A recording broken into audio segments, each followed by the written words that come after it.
来看新竹市东大路4段昨暗发生地层下陷，可能是因为附近有工地等个挖地下室哦。市政府是赶紧有封锁线，受到影响的19号33个人嘛成安置，已经要求工地得爱随停工来进行调查。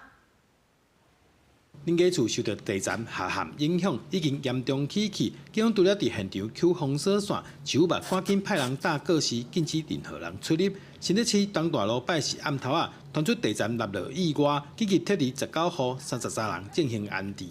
这些那个墙都龟裂嘛这个都是心痕呐，都会割手的心痕呐，有没有？这都是龟裂哈。它每天一点一点下陷，但是因为越来越下陷，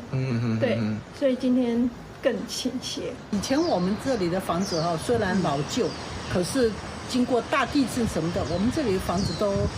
纹丝不动，也没有什么裂痕啊什么的，完全没有。可是这一次这样搞的我们这里真的是很可怕。隔天透早，市府嘛派出相关单位来会勘，初步判断有可能是边仔工地地下室工程受地下水影响，才引起的地层落落。目前除了暂时先用暗蒙图加强以外，也下令要求建商停工接受调查。初步判断，这个设计的部分是没有问题，那可能是工地的沙质的状况，然后地下这个我们南寮部分呢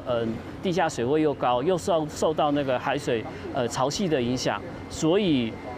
施工的变数性大，那可能是这个原因造成沙质的土的水流